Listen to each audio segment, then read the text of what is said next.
Good morning, everyone, and I welcome you all to this interesting session on the current global landscape of alternative protein. Today, we have Josh, who is not only a guide and a mentor, but also a seasoned entrepreneur who has co-founded just the one and only company till date that has launched Cultivated meat in Singapore. And I would ask Josh to introduce himself to the audience.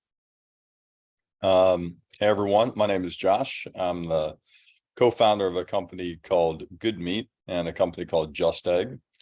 With Good Meat, we're the first and only company in the world to sell real meat that doesn't require the slaughter of an animal, called cultivated or cultured meat. So this is where you get a cell, you feed the cell nutrients, you manufacture the cell in a stainless steel vessel, and then you convert that into chicken or beef or pork or whatever you want. It's a way of making real meat without the need to slaughter billions of animals.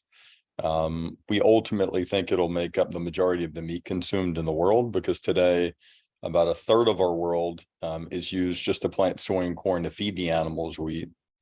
And that's not a very good way to use our planet. So we think ultimately cultivated meat will be the meat. And for us, it started in Singapore. It won't end there. But it's about scale up. It's about accelerating the technology. It's about bringing the cost down. It's about making sure consumers are aware of what it is and ensuring they think it tastes good.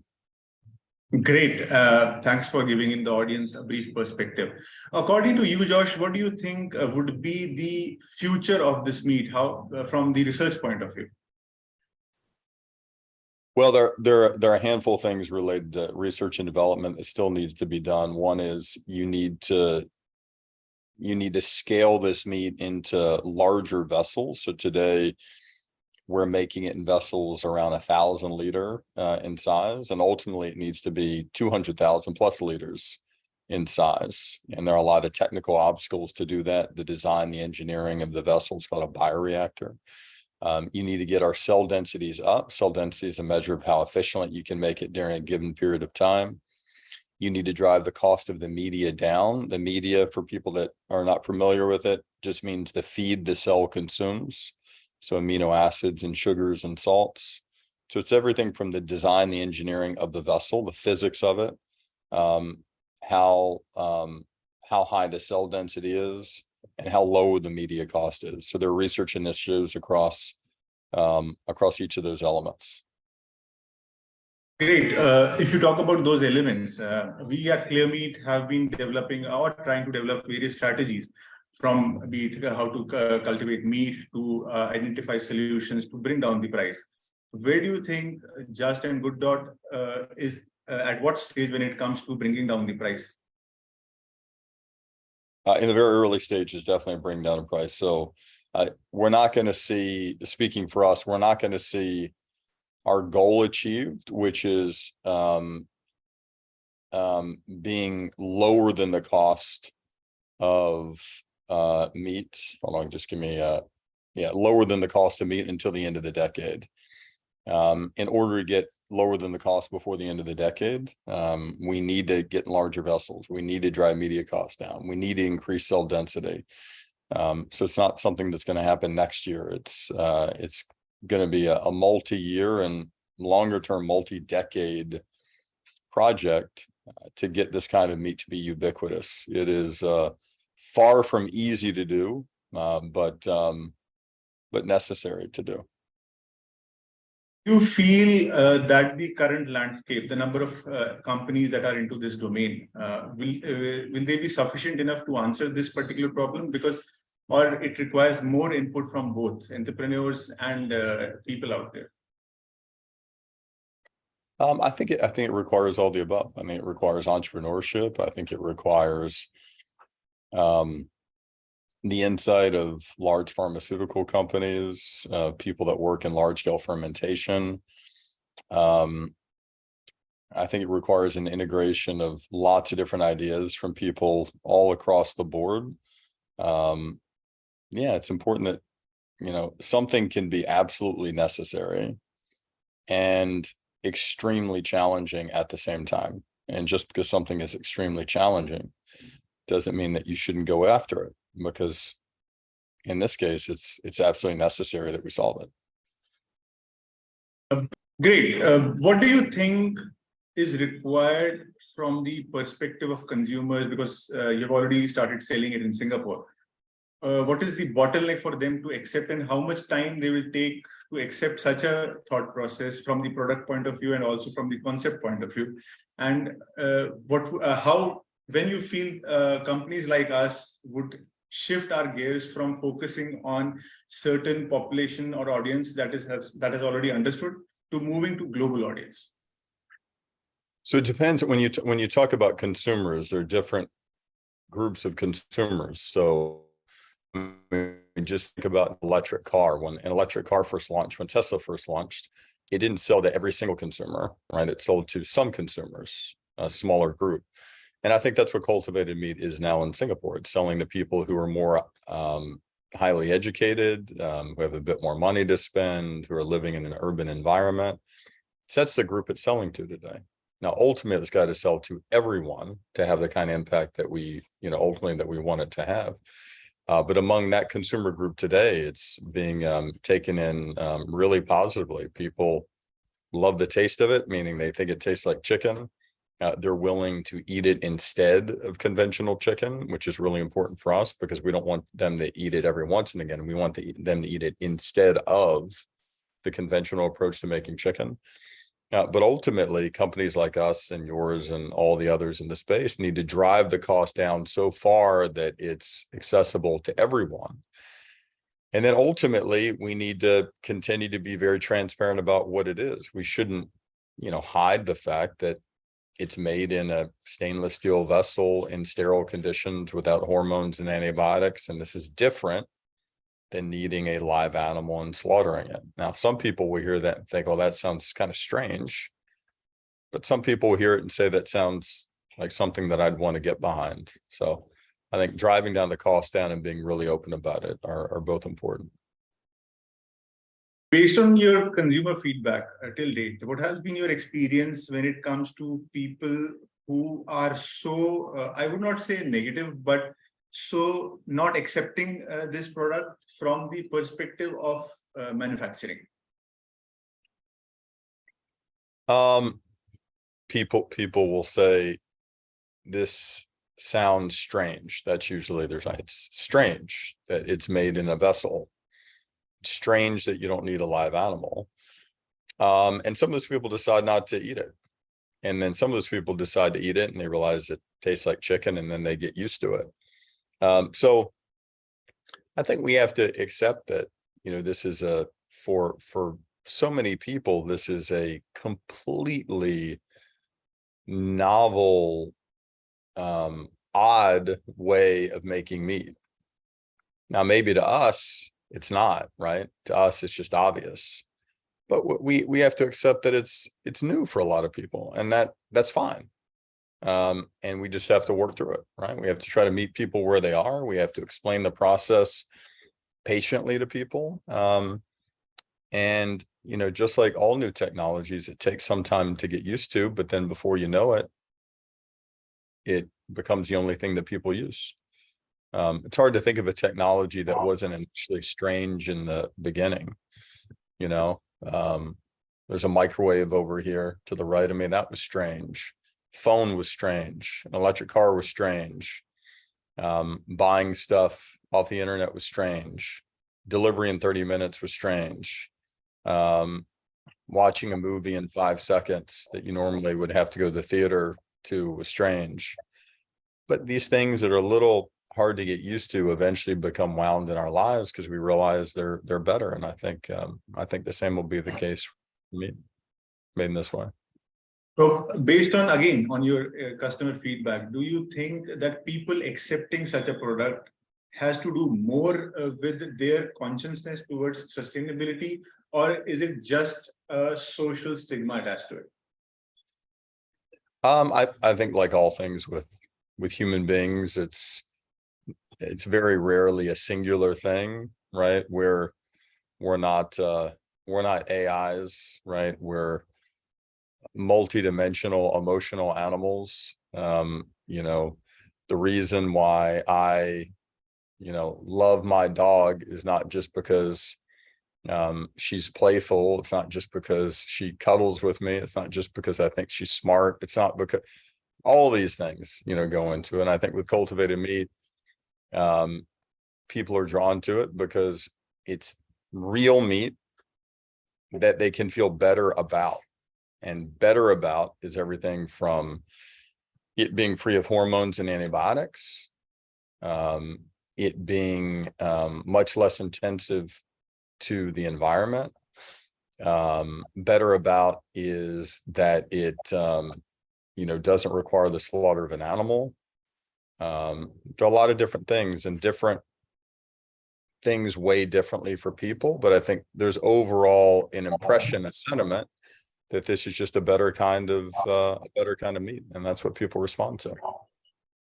And what do you think that industry like ours would have an impact on the traditional way of cultivating meat or traditional meat format? Well, depends what you mean by traditional. So I'll define traditional in my way. So 99% of the meat that we consume, 99% of it is what I would call factory farmed meat or large scale industrialized meat, which is a nicer way of saying it. And this is a situation in which animals are, kept body to body in small spaces.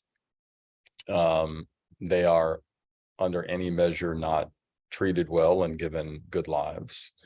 And that's how most meat is made. And for that system of production, I think it should go away. And I think cultivated meat ultimately across the long term will replace that. But that's across the long term. And there's a lot of work between today and then to make that happen. Great. It's a very great insight. And I would add on to that it's a process which will take its own sweet time depending how everyone adopts it. And I feel there are certain challenges in how the market is adopting it from all the pain points. But it has to do something with how everyone in this domain will work together and identify a right solution in the right way. Moving ahead, what do you think, how lab-grown or cultivated meat, is it branded the right way? Is this the right term used? We think cultivated meat is the most ideal term based on the data that we've gathered, and that Good Food Institute has also gathered. Ultimately, though, I hope we just call it meat. Just like ultimately, I hope we all just call electric cars cars, and we call smartphones phones. And I think that's where this should go. Ultimately, the name should be chicken or beef or pork. We don't need to caveat it. It's cultivated. But I think cultivated for now is the right label. But don't you think, as we move on, this might create a confusion between the consumer with respect to how quality checked our product is and how as compared to the factory farms? For sure. I mean, if you're saying if it's just called meat. Yeah, if it's called meat. Yeah. I mean, that's a longer term. I would only say it should be called meat in the very long term, as it gets so ubiquitous, as to take over vast majorities of meat. But for some period of time, I think having the distinction of cultivated meat makes the most sense. Generic speaking, what do you feel is the current landscape of cultivated meat from every country's side? If I talk about India, there are hardly any companies. Our company is one of the first company which is working in this domain. And apart from that, the policymakers are now started to understand this domain and taking baby steps to form the right strategy.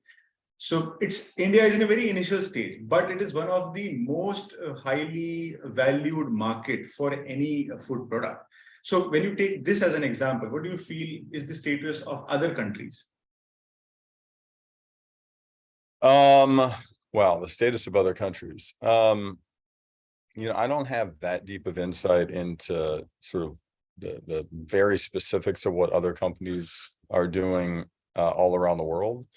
But, I guess I'd just say more generally, I think that this shouldn't be something that one company or 5 companies are doing. I think there should be hundreds of companies in this space trying different approaches, failing, winning, stumbling, working together across all these different elements of how you get to sell, the media design, cell line development, scale up.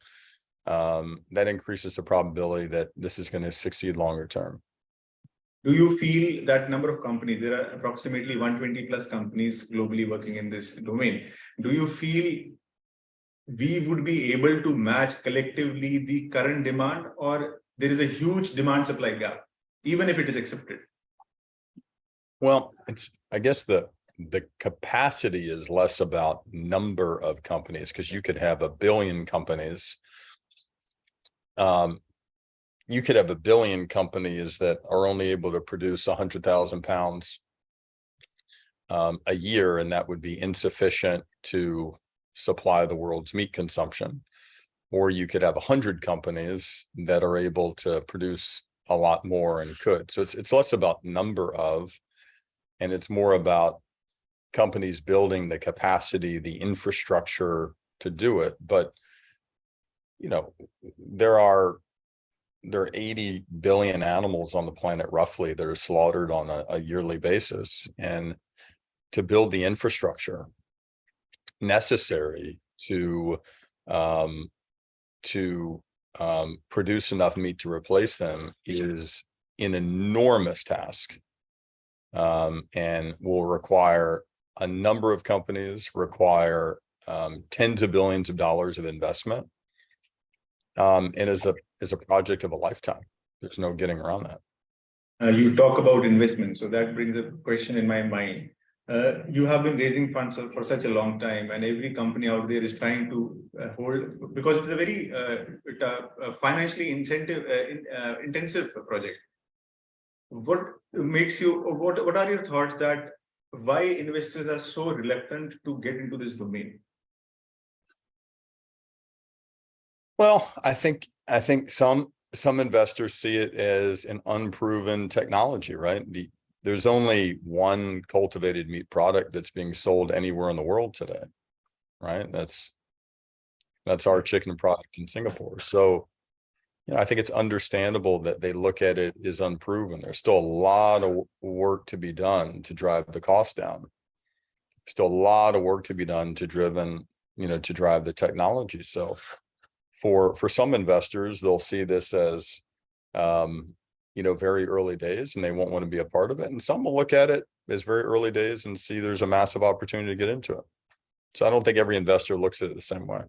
Yeah, there are different thoughts to it. I will give you an example. I was talking to one investor, and we were talking about the bottlenecks in this domain. And I gave him an example that, yes, there is a product launched already in Singapore, and people are eating it. Policymakers are thinking about it. His first response to that answer was, see, Singapore has a different problem when it comes to food.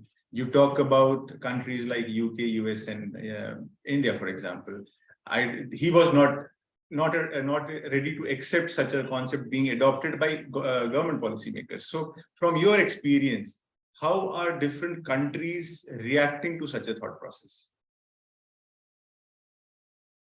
Can you be specific? How are different countries reacting to a thought process? How are different countries reacting to the thought process of cultivated meat? Of cultivated meat. From the government perspective. Yeah. Well, I think we have to take a step and remember this is very new for every country. So we all want, including me, we all want speed and action. And for a lot of countries, this is not for for all countries, this is new. This is a new area of regulation. So Singapore approved it. We expect to sell in the United States sometime this year. So the US will be on the board. And there are a couple countries like Qatar in Middle East and North Africa that also seem to be aware of it and pushing forward in developing a framework to regulate it. China included cultivated meat into their 5-year agricultural plan. So I think, countries, and there are a number of countries that see cultivated meat as a part of a food security and innovation strategy that are pushing forward to regulate it faster and to build an industry around it. And I think that's an awesome thing. Yep. To add on to that, Japan has recently declared that they will also work. They will work on this domain. Right. That's right. And you rightly pointed, Qatar and Emiratis are already thinking on those lines. That's right. When you talk of the political perspective, do you feel this industry will play a very important role in the geopolitical or the economical growth of any country? If established in the right way, yeah, I mean, it'll be the new meat industry in various countries, and that can generate a significant number of jobs. It can enable countries to export new innovative technology. It can help countries diversify away from more traditional industries. It can mitigate food security, enable countries to build a more resilient food system. Yeah, so there are an enormous number of positives around it. Coming back to the global landscape, I would shut off the political side of it. When we speak of alternative proteins, specifically the cultivated meat, from our experience that we have understood, there are 5 major parameters: taste, smell, texture, nutrition, and price. Price I will negate for this particular session. But if you talk about other 4 parameters, what do you think or where we are globally from the Just point of view or other companies' point of view, from your experience, what do you feel where we are? Are we close enough to match that 4 parameters? Well, remember in answering that question, what a company can do in the lab, including us, is not the same thing of what a company can do when it's selling to a consumer, right? So we only have one company, ours, actually selling to a consumer in a butcher shop in Singapore today. Because there's some things, for example, we can do in the lab that are not approved for regulatory sale. So I could say, well, look at this in the lab and you could be really impressed with it, but we're not allowed to sell that. So in some ways, who cares? It still matters, but so I think it's just important to note, just because one can do something in the lab, again, including us, does not necessarily mean you can do it on a plate in the market with a consumer, because it has to go through regulatory approval. Ideally, you'd want generally it to have a decent cost structure. And I haven't tasted every company's cultivated meat, so I'm more just answering for us. When someone tries our chicken at Huber's Butchery, their most common response is, "This tastes like chicken." So I think from a taste, smell, texture perspective, I think already what we do is good enough. Now, there are a lot of things that I'm sure, and other companies can improve on the fat side, on the structure side, and that's all to come. Yeah, I would ask more about, just because as you speak about what you are doing, it makes me more inquisitive about what the strategies are. But keeping in mind the time constraint, I will ask a few more questions to end it up quickly. When you talk about Just itself, what is your global vision to growth?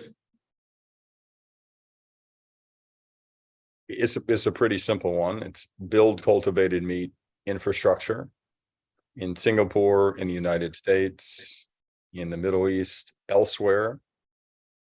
Make lots of chicken, beef, pork, other animal proteins, depending on where the consumer preference is. Drive the cost down, higher cell densities, lower media costs, larger vessels, communicated openly with consumers about why it's better than conventional meat, and then do that again and again and again and again for 50 years. That's pretty much the deal. It's great to see the vision, and I hope, as you rightly pointed, we might be eating more cultivated meat soon, as you rightly just informed us. And I thank you for giving us an insight and the audience an insight on the global perspective and also what you guys are doing. Just one last question to end it up and summarize it. What keeps you motivated? Well, my main motivation is I don't like to see animals harmed. And I think there are a lot of reasons to do cultivated meat, from the environment to human health. But for me, just personally, and this is not the thing that always resonates with consumers, but me, I don't think we need to harm another living thing to enjoy good chicken with our friends and family. I don't think we need to, abuse another living thing to enjoy, a nice dinner with, our best friend. You can make meat in a way that satisfies what we as a human animal want without causing all this harm to other living things. And the more I can focus on trying to make that happen, the better. Great. But this makes me ask you one more final question, and that is how it all started for you. I'm already aware, but I want the audience to know how it all started for you. Yeah, my best friend, his name is also Josh. He really pushed me and opened my eyes up to the food system and how really broken it is, and really encouraging me to start something with him that would fix it. This is about 10 plus years ago, and I'm glad I listened to him. So it was really him that pushed me, and that's how I got into it. Your friends made you get into this domain, and now you're working for your friends to give them the right product, more nutritious and more sustainable product. Makes sense. That's right. Thank you, Josh, for giving such a lovely insight from the landscape of cultivated meat. And I hope it was a very informative session for the audience. Thank you once again, and thank you everyone for listening. Thanks, everyone.